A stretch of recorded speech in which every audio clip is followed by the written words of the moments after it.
Hello दोस्तों, नमस्कार। एक बार फिर आपको स्वागत करते हैं हमारे YouTube channels legal guide hub में। मैं आपका दोस्त एडवोकेट सुरेंद्र पाल सिंह मीणा। आज हम बात करेंगे दोस्तों AIB 20 के विषय पर।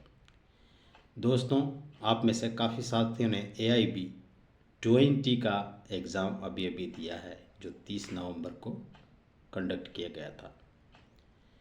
और जो AIB का जो क्वेश्चंस पेपर है, अब की बार सबसे कठिन क्वेश्चन पेपर था। जितने भी भाई और बहनों ने, अधिवक्ता साथियों ने तैयारी की थी, वो 10 साल के पिछले रिकॉर्ड को ध्यान में रखते हुए तैयारी की थी। और अब की बार जो क्वेश्चन आए वो कन्फ्यूजिंग क्वेश्चंस थे, ट्रू एंड फॉल्स के थे, जिसकी वजह से काफ़ी समय व्यर्थ हो गया और काफ़ी पूरे क्वेश्चन अटेंड करने के लिए समय नहीं मिला। ऐसे जब क्वेश्चन पूछते हैं तो समय बहुत ज़रूरी होता है। तो दोस्तों, अब ऐसा बार काउंसिल ऑफ इंडिया ने ऐसा क्यों किया, किस लिए किया, उनका उद्देश्य क्या था? क्योंकि इस क्वेश्चन पेपर से तो नहीं लगता कि ये सिर्फ क्वालिफाई एग्ज़ाम था। इस एग्ज़ाम से तो ऐसा लगता है जैसे कि ये जुडिशरी का एग्ज़ाम ले रहे हैं, जैसे कि इसको पास करते ही गवर्नमेंट नौकरी मिल जाएगी। इतना टफ एग्ज़ाम था दोस्तों। इनकी मंशा क्या थी वो वही जाने। बट अगर जो तैयारी कर रहे हैं लॉन्ग टर्म से, उनके लिए हो सकता है कि ये आसान भी हो जैसे जुडिशरी के है। बट फॉर एडवोकेट के लिए तो ये टफ ही था, जो इन क्वालिफाइंग टफ ही था। क्योंकि 20 से 22 आपके ऐसे क्वेश्चंस थे जो तुलनात्मक सोचने का, आप तैयारी करके गए सेक्शंस वाइज, कुछ एक A या B C D एक आएगा सेक्शन। अब इसमें सोचना है, समझना है, तो हो तो सकता था, बट टाइम की लिमिट, टाइम की चला गया। अब इजी क्वेश्चन नहीं थे ये इजी क्वेश्चन नहीं थे, जिसकी वजह से काफ़ी भाई और बहनों के हो सकता मार्क नहीं आ पा रहे हैं। तो निराश ना हो दोस्तों, आप हताश ना हो, क्योंकि आने वाला फिर समय में एग्ज़ाम देंगे और उसमें पास होंगे। बट इस क्वेश्चन पेपर को देखते हुए लगता नहीं कि अब बार काउंसिल AIB जो एग्ज़ाम होगा वो आसान होगा। दिन प्रतिदिन ये टफ करते जा रहे हैं। सो दोस्तों, अगर किसी के आपने चेक कर लिया है आंसर्स की, काफ़ी आपको मिल गई होगी अलग अलग सेट की ABCD, आपने चेक भी कर लिया होगा। अगर आपके 50 के ऊपर जा रहे हैं तो आप 100% श्योर रहिए कि आप पास हो चुके हो, बधाई हो। जैसा कि जनरल के लिए 45 एंड ST SC के लिए 40। अगर इसके हिसाब से आप देख लीजिए, आप 5-10 नंबर के ये गैप आप देख लीजिए दोस्तों।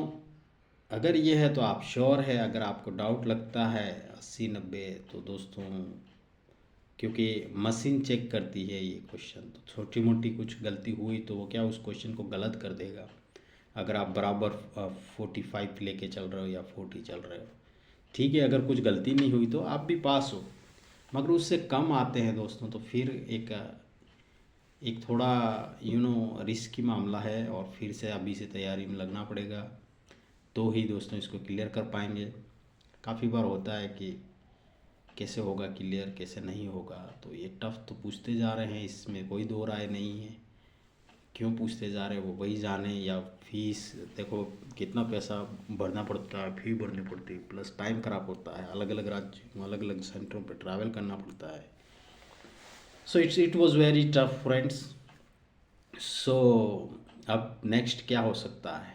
नेक्स्ट जो रिज़ल्ट आएगा, जो भी ओरिजिनल्स आंसर के आएगी जनवरी में या फरवरी में, उसमें भी देख सकते हो आप कि क्या है क्या नहीं है, कैसे राइट है। आजकल वो अलग अलग जो भी शिक्षण संस्थाएं जो पढ़ा रही है, उनकी की सीट के अनुसार आपका कितना बढ़ रहा है, तो अनुमान एक लगाया जा सकता है कि आप पास हो रहे हैं या फेल हो रहे हैं। तो अगर फेल हो रहे हैं तो आप किसी भी प्रकार की चिंता ना करें, हताश ना हो। अगर पास हो रहे हैं तो आपको बधाई हो, और काफ़ी एक्साइटमेंट होने की भी ज़रूरत नहीं है, क्योंकि लाइफ है दोस्तों, एक झटका काफ़ी होता है सब कुछ बर्बाद होने के लिए।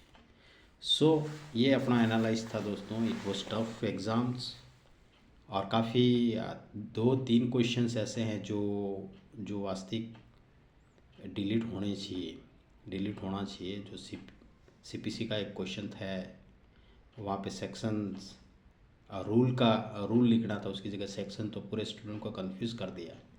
अब ऐसा क्यों इन्होंने किया, इनका उद्देश्य, उनकी मंशा क्या थी, वो AIB वाले जाने। दूसरे आप डोमेस्टिक वायलेंस का था, आप सिलेबस में तो पूछा नहीं है डोमेस्टिक वायलेंस आएगा, मगर फिर भी 2 क्वेश्चन पूछे गए इसमें, और काफ़ी जहाँ से उम्मीदें नहीं थी वैसे बड़े बड़े क्वेश्चंस आए। For example income tax law की कोई बैरक नहीं होती दोस्तों, अब बड़ी किताब है, उनमें से सेक्शन में से पूछ लिए। सिंपल क्वेश्चंस आते थे पहले, अगर हम देखें 10 साल का ये रिकॉर्ड देखते हैं तो सिंपल देखे अपन ने, बट ये सेक्शनों में से पूछ ले गए घुमा फिरा के, जिसकी तैयारी हो सकता है किसी ने की हो किसी ने नहीं की, वहाँ पे भी लूज मार्क हुए। कंपनी एक्ट को देख लीजिए आप। सो कुल मिला के ये कि क्वेश्चन पेपर बहुत ही टफ था दोस्तों, और इस बार बहुत ज़्यादा लोग पास होने की तो कम मगर फेल होने की उम्मीदें ज़्यादा है, और पैसा कमाने की जैसी सोच लगती है AIB की, ताकि फिर से ये फॉर्म भरेंगे नहीं हो। सो दोस्तों ये अपना एनालाइज था, just for motivation, don't worry, हो जाएंगे आप।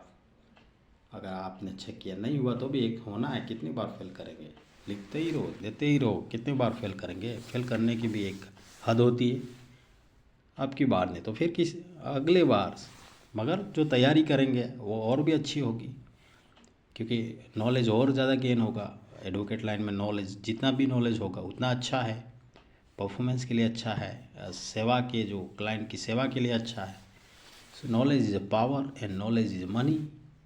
सो एक मौका समझ के एक कदम और, डोंट गिव अप, निराश ना हो, हताश ना हो। दोस्तों ये एनालाइज का वीडियो आपको कैसा लगा? अगर अच्छा लगा है तो चैनल को सब्सक्राइब, लाइक, शेयर करिए। इस प्रकार के लीगल गाइड्स और नेक्स्ट अपडेट एंड हम इस पर चर्चा करते रहेंगे। Thank you.